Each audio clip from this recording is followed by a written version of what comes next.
Welcome to the first official traditional animation show. Traditionalanimation.com has become a huge success, and we plan to support all of you in hopes that one day traditional animation will dominate again. For our first show, we have a real treat for you, an interview with Disney Veteran Dominic Carola, the best kept secret in feature animation. Dominic has mainly kept out of the spotlight until now, with his release of Tiki Trouble, and I get the honor of interviewing him for his latest project. Dominic attended the California Institute of the Arts, where he was the first recipient of the Walter Lantz Award, and was the only student to be awarded by Mr. Lantz himself. While at CalArts, he was recruited by Walt Disney Feature Animation, where he spent many years working on such films as The Lion King, Mulan, Brother Bear, Lilo and Stitch, and many, many more. For over a decade now, he has headed up his own independent animation studio right here in Orlando, Florida. His company was a partner studio for Disney's Princess and the Frog, as well as serving as a co-production studio for many companies all over the world. But enough talk from me. On to the interview. Hey Dom, thanks for coming. Glad to be here, Lavelle. It's a real honor having you on our first traditional animation show. Thank you. I'm honored to be here. You've been in the industry for over a couple decades now. Yeah. There's a lot of knowledge that you have. Can you tell us, when was your aha moment? Well, I think you have a lot of aha moments in life. The first really big one for me was Star Wars. I was a Star Wars kid. I walked into the Lowe's Theater with my dad, and I was literally blown away with what I was seeing on the screen. The story was literally jumping off the screen, and I was already loving to draw, and I remember getting all the magazines back then and seeing storyboards and things like that, and I wanted to be a filmmaker. I wanted to be a visual storyteller even more than just me drawing little comics in my basement. But then I also saw around that, not too far after that, I think I was around 13, I'd really seen and really appreciated, because I think you see things, but then you don't appreciate them all the time the first time you see them, but it was Peter Pan and Pinocchio, and I had seen them almost back to back, and I said, they struck me almost like a Star Wars in terms of its beauty. So I said, how can I do this? I really want to draw. I really want to tell stories through my drawings. I love animation. How can I become an animator? But right now I love comic books. And it was that, you're young, you're a teenager, you're trying to find that path, even though I really wanted to, I thought I knew what I wanted to do. So one day my dad took my homemade comic books and in my portfolio, and across the street from where he was working at NBC at the time on Saturday Night Live, and across the street was DC Comics. So he went over and he made acquaintance over there and got my portfolio in, and much to my surprise, I was accepted into an apprenticeship. Oh, cool. On Saturdays, I would go into the city, and I was working there with Dick Giordano and some other tremendous artists, and it was really amazing and really kind of opened my eyes to even more visual storytelling, because in many ways, comic books really was a form of storyboarding, just with action panels. So I had a great mentor there that I remember him saying one thing to me once, said, Dom, he goes, if you can draw beautiful women, you'll never be unemployed. And I'm not sure exactly how that ties into my Disney years, but I must say, I think he was right, because again, I think it comes back to the aspect of just being really a good artist, and doing your best at drawing well. Yeah. So then from the comic book days, I had gone to Joe Kubert's school. I went to go check out Joe Kubert's school, which was in Dover, New Jersey. And Joe Kubert's a tremendous, legendary comic book artist. And he started a school. I remember he had just bought this old elementary school, and I was in there, and I saw the giant Oxbury camera. And the Oxbury camera is, the famous Disney multi-plane camera. Wow. And they had one there, and I wish I could remember this fellow's name. There was a guy there that was putting it together, and he said he had just gotten it from out west, and one thing led to another, and I told him, I said, wow, I really love animation, but I really don't know how do you get into animation, it's so far away because I'm on the East Coast, and he told me about the school that Walt Disney started called California Institute of the Arts. And I applied, I got accepted, and again, it's good that you don't realize how difficult some of these things are, because if you do, you'd be really stressed out. Yeah. And when I got there, it was really a tremendous experience. And I still have many of those relationships today.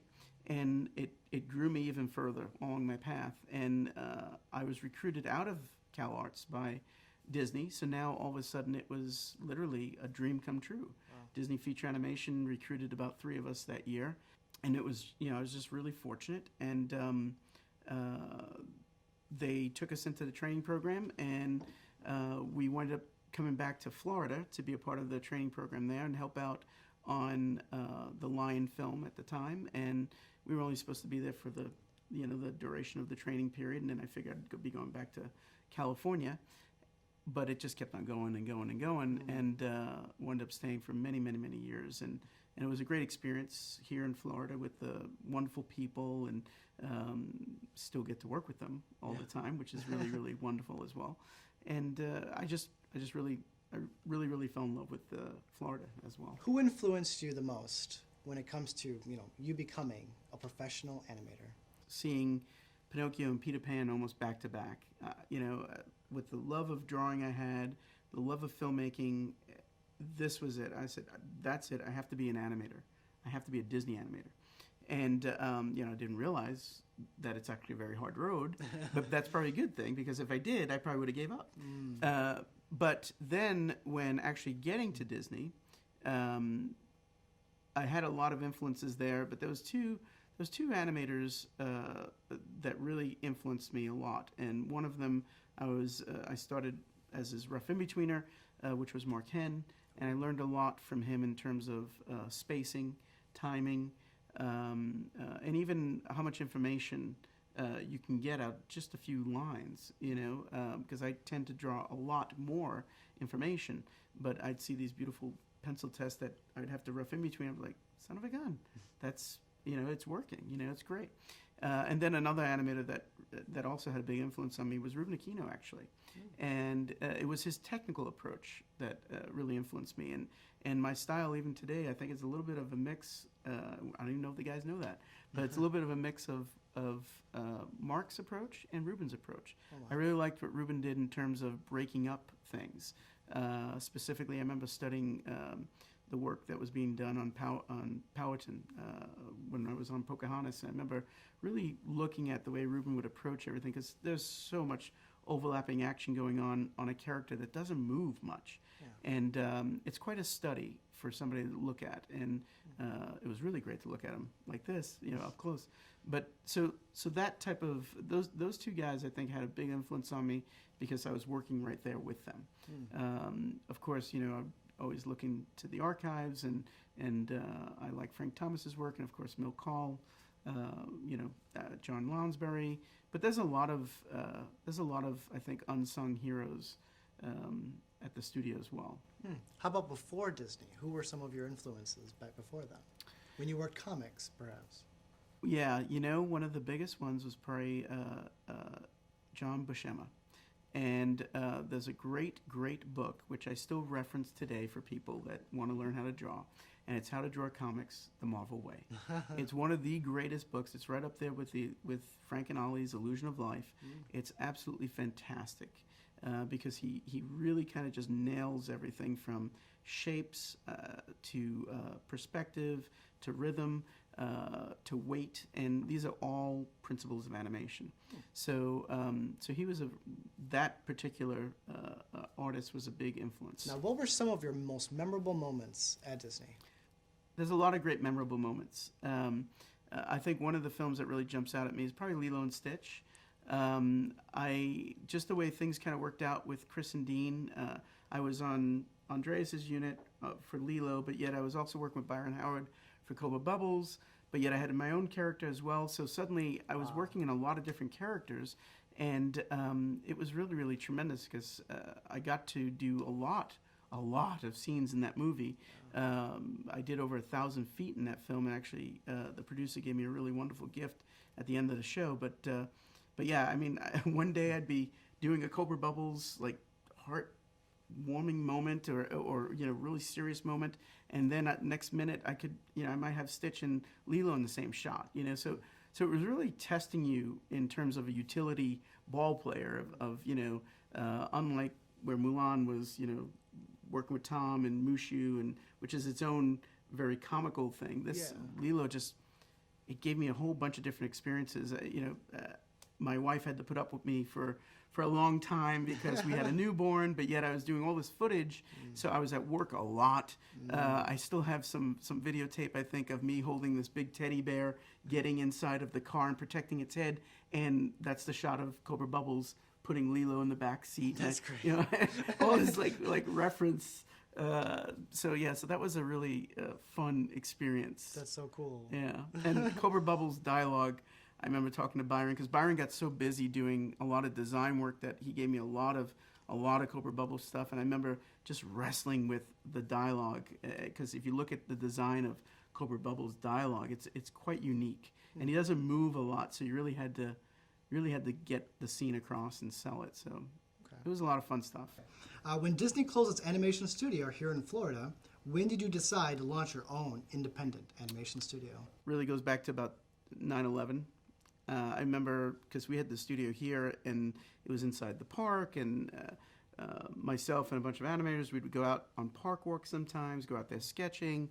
And I remember after 9/11, obviously the world changed, but you could really see it at Disney World. And it was quite sobering in many ways, where suddenly there was nobody there. And Like completely empty? it was pretty empty. Wow. It was the emptiest I think I've ever seen it. I hope it never, obviously we never want to see that again. Yeah. But what it does do, it kind of got me thinking that, really, what if animation went away tomorrow, And not everything always lasts forever, and, we want to enjoy it while we have it. So that's when I started doing some commercial work on the weekends, because really it was the only thing that we could do that wasn't a conflict of interest back then. Yeah. Yeah. Okay. So that's kind of what started the process. And then when the studio really started to consolidate back to Burbank, that's when it became more serious. And then I had a couple of colleagues that wanted to jump in, and we jumped in, and 11 years later, it's still jumping. Yeah. A question we usually ask for most of our written interviews is, what is it about traditional animation that is special to you? Well, there's a lot of things special about traditional animation to me, but I think primarily, obviously, for me, it's the drawing. It's this it's this battle to try and get this performance out of nothing, whether it's a paperless screen or a blank piece of paper. It's that battle of kind of reaching beyond that flatness and pulling something out. It's almost like sculpting a drawing and sculpting a performance where there was none. And it's a battle, and it's this wonderful feeling when you feel like you've beaten it into submission, where it's like, finally, it's doing what I want it to do. and that's a good feeling when you do that, because it forces you to really draw hard, where it's like, oh man, what does this look like when it's turning, and how do I pull this off? Well, when was the first time you said, I can animate? I'm actually doing it. I'm doing a great job. When was that first time? Well, this is an interesting point that you just touched on, because I almost just said it before, was the first time that you actually bring something to life like that and you do it somewhat decent, you're super ecstatic, right? And you're just like, oh my gosh, this is awesome. I want to do this again. Oh, yeah. But here's the interesting part for me, that I feel like it's always a challenge. Every time I sit down, it's a challenge. Yeah. Every time I sit down, I look at it and I'm like, okay, how am I going to do this? Like, I've been doing this for 23 years. Even though I know how I'm going to do it, I still question how am I going to do it. So I wouldn't say it's ever something that I totally sit back and say, oh yeah, no problem, because it's always something that I have to find out how am I going to get this through. It's even like when you're doing stuff like on features, when you're on a feature, this way I give Kevin a spot to cut. When you're on a feature and a director comes to you and you get your scenes issued, and on a Monday you've got your shot. By Friday you really need to have that shot approved as best as possible. That's 5 days. You got about 5 days to figure things out. Depending on the length of the shot, obviously if it's something short, you can move through it quicker. But the reality is that forces you to get into a pattern of really kind of doing the best you can do with the time you have with this. Yeah. And just like any, just like Ollie said, your scenes are there forever. But the reality is you can't hold on to them, so you have to let them go. So it's always this battle. But I remember that challenge every week really kept you on your toes, knowing that's like, I've got to get this out by Friday. What is the future of Premise Entertainment? Some shorts, a feature, more books? I know you mentioned some more books, but what's Yes. what's coming up? Yes to all. Okay. Well, basically, I look at life in chapters, and this last 10-year chapter of the studios. Now I'm going into the well into 11th year here. So we're coming out of this 10-year chapter where now the focus is going to be a little bit more on some of the original content properties and getting them out there, whether it's through literary form or, like I said, there's scripts that are being written. Ideally, we'd love to obviously do a feature, but we're realistic in terms of let's get the projects out there and in maybe some non-traditional distribution format, because the world is changing fast. A book is one thing. One of the things that I think is most important, and I think this goes for any business, is wherever you work, whether you're in a big studio, an independent studio, a two-person studio, do the best that you can do, because people are always going to remember that. You're always going to work with them again, and it's all about the relationships you build. All the clients we have for the last 11 years are the same clients, and we just add to them. Because the beauty is, you may come in as a client, but really you become a colleague. So the whole thing is, you want to work with good people. Nobody wants to work with people they don't want to work with. And the reality is, you want to have a good time on whatever it is. So you're going to work hard. You're always going to work hard. But you want to try and make it a pleasurable experience, even though you're working hard. Yeah. Well, we hear you have a big project you're happening right now, and it's called Tiki Trouble. Can you tell us more about that? Sure. Well, it's more of a personal passion project than anything else. It's one of many projects that you just kind of work on for a bunch of years, and just kind of sits there. And then recently, just decided, it's time to get the project done. Yeah. And get it out there in some form, and that's what we're doing. Well, can you tell us a little bit about the origin of Tiki Trouble and the Menahune? Am I saying that right? Yeah, the Menahune were more of a backdrop to the story. They're these mythical little people of Polynesia, and more specifically the Hawaiian Islands. But they're really neat, and I have an interest in those types of mythological lore and like leprechauns and different things like that. So this is kind of the little people of the Pacific, and they've got a legend of being great builders and warriors, and they just had a really neat little stories about them. And there's not a lot of information out there, but it was intriguing to me, and that originally kind of set off the story. But really, they just serve as a backdrop as to our main hero, who really kind of helps them in the end as well. Yeah, so the way you're getting it done is by a book. Now, why choose a book first? Well, a full script was written for it.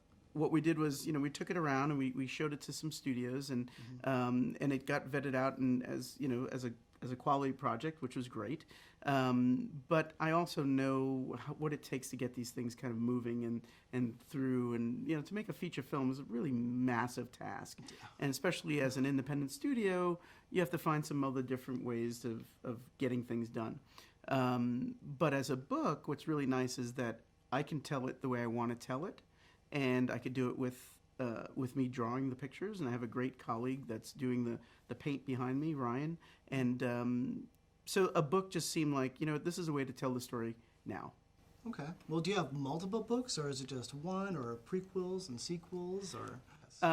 There is a couple of more stories to it. Actually, this one's kind of the middle story, so there's really a prequel and a sequel, but, this middle story, I think, this is the right one to tell. Okay. Yeah. Okay. Well, you mentioned a script. So you have a full-length feature script made and ready to Yeah, go? yeah, we did a full-length feature script, and what I did was I have a writing partner as well, Jeff, and I'll do a lengthy treatment, then he'll do a pass, and then we kind of kick back and forth on a bunch of things, and the tricky part was taking a 96-page script and paring it down to what looks like it's going to be about a 48-page illustrated adventure book. Well, it's a great idea, and I love Tiki Trouble. I'm a big fan. I think it's going to go far, very far. Great. Yeah. Well, so are you one that recommends draw every day? Yeah. Yeah. And I do that. Yes. Yeah, yeah. Okay, well, speaking of drawing, would you like to give our audience a quick lesson on one of your characters? I can do a scribble pass of something and All right. show you how I approach something. So the way I like to approach animation, whether it's paperless, digital, on paper, it's really the same. I thumbnail out a little idea and try and identify some of the keys before going back in and doing some breakdowns. It might be a few little breakdowns or partials in the thumbnails, but for the most part, it's pretty much just getting a roadmap. So for the purposes here, the drawings will be pretty loose, pretty scribbly, but this is what I call a scribble pass. So for this here, I think what we're going to do is just kind of a reaction. This is the villain of one of the projects one of my personal projects called his name's Tahitoa, and this would be a typical reaction of his, maybe a la Street Fighter-ish. And his body doesn't lend for a lot of squash and stretch so much, but you'll see how even with a rigid body, those principles still apply for appendages and different parts of motion.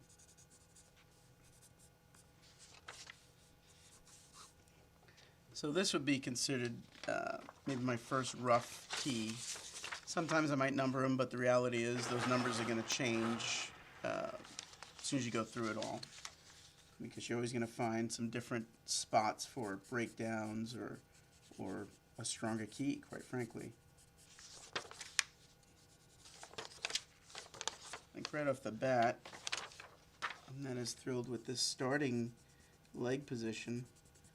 And even though sometimes you may have them in the thumbnails are kind of chicken scratchy too, so they may not be exactly what you want, but you're trying to emulate them, because usually those first spontaneous drawings, for me anyway, tend to have the most life in them, and you really don't want to lose them. You can see how I'm not spending a lot of time on details at all. It's more just the large action. It's kind of him reacting to a sound, maybe off camera. But his immediate reaction is not always the most friendliest. Many times you'll see me squinting, and it doesn't mean I'm going to sleep. It helps me focus again on the shapes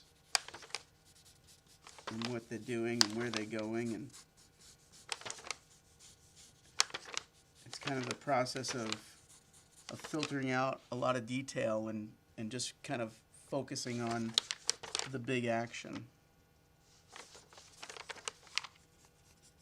Another thing that I like to do, and I think it's important, is really kind of, you want to anchor your character down, and sometimes I'll just sketch in a little line or something just to ground him on the ground, because if not, you can start to lose the weight of where the character is. And this character is a little challenging because you've got stumpy little arms, stumpy little legs, big old fat head. So I'm trying to see, how can I twist this object? Because it's kind of a rigid object, but I think I can do something that twists them.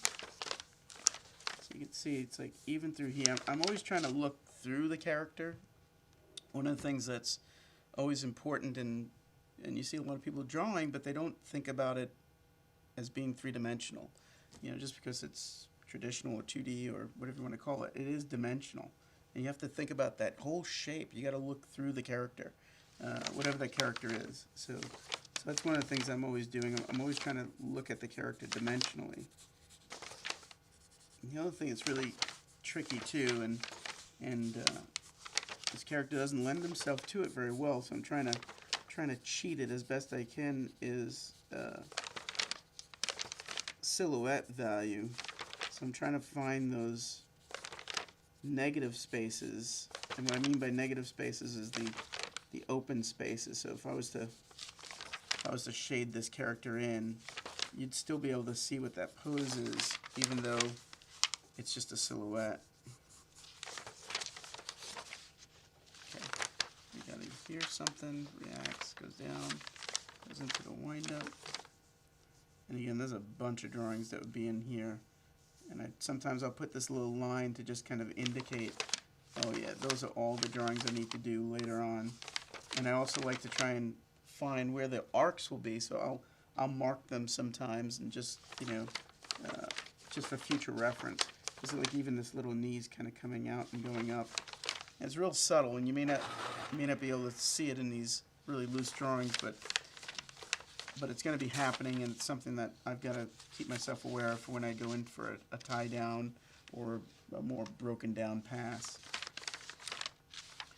So now we've got our wind up, and again, all this would happen so fast, but let me see here. He's going to come out, and this arm, and again, I'm trying to sculpt and find the character. It may be a flat piece of paper, but for me it's, you know, dimensionally, I'm trying to find him down in there. How far back is he? Where's he turning? What does that look like when it turns that way? And every time you think, oh, well, that's really pushing it, right? No. You can push it much further. So it's like, even though in this initial pass, I'm trying to push it, but I know in a subsequent pass, I would push this even further. Yeah, this leading edge is, you want to also try and find, you know, where's the force, where's the energy, what's the leading edge? And sometimes once you find it, I know once I find it, I tend to be a little heavy on it, because it's all that, what's pulling it, where's all the force coming from? So sometimes you'll see the drawing might get a little heavier in a particular area. It's because I'm really thinking about, okay, that's where the energy is.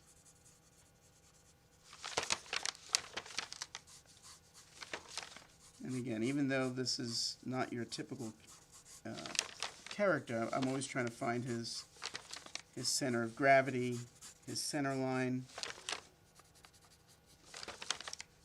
Okay, so we've got in here something. Goes down for the wind up.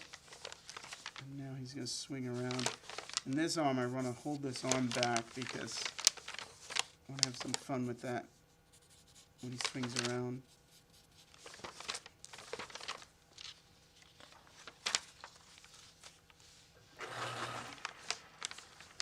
So we've got some keys here. And so far, we have really just 5 drawings, but there's going to be a bunch of drawings obviously in between those. Again, I'm thinking about the arc. I don't know if you can see this, but I'm looking at this shape here. I'm pulling it through. Pull this under here.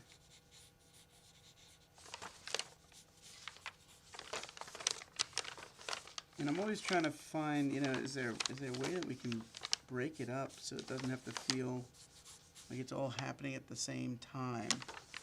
Because that's always a fun little thing whenever you can break things up.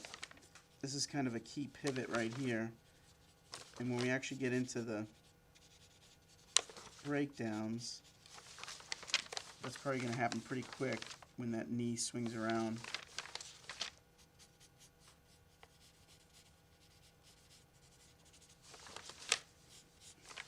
And again, all this energy is heading up this way.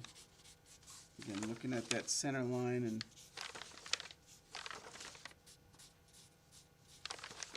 you can start to open his eyes more too as they kind of come around out here. You can see what we're doing here. We've got this, it went in, now the arc's going that way. So it's going to be like how.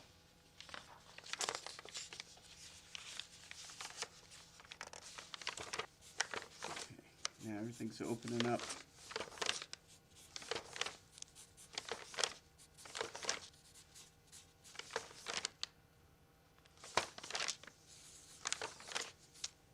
So this would be considered my scribble pass or first pass, and again, just getting the idea down, because when you're doing scenes, you need to be able to get them out quickly and keep them loose, because, you know, the finessing and the tying down and all that can come later, but you've got to get that first pass working. If that first pass isn't working, you could spend days making a beautiful drawing, but it doesn't work because the foundation it's built on wasn't solid in the first place.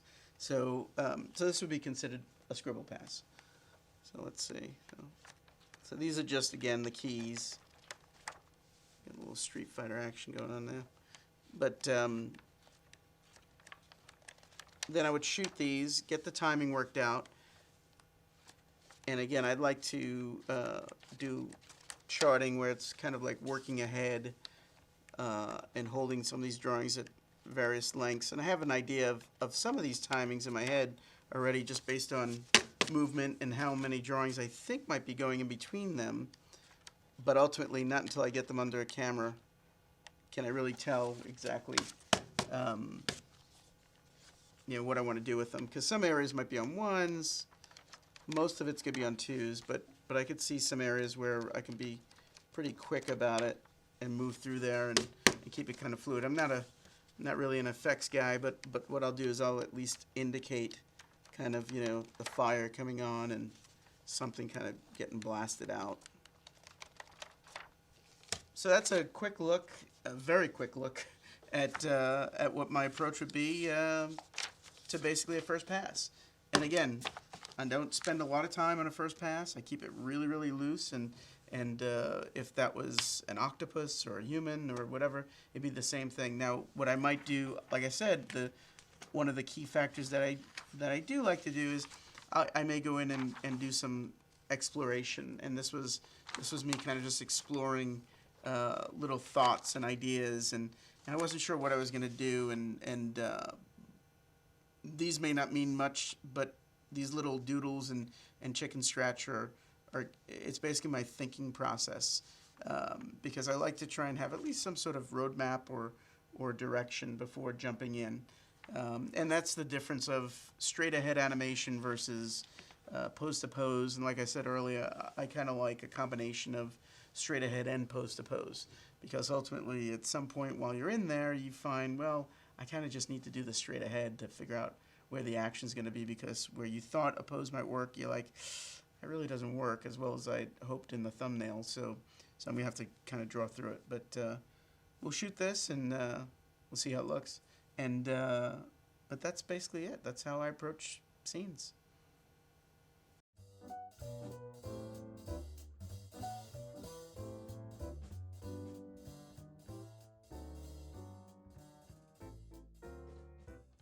Well, that's our show. I'm Lavelle Lee from TraditionalAnimation.com. I want to thank everyone who's part of our very first show. Many great things are coming soon, and thank you everybody who's been a part of TraditionalAnimation.com. If you guys love the show and want more, be sure to comment and let us know your animated thoughts. Until next time, see you later.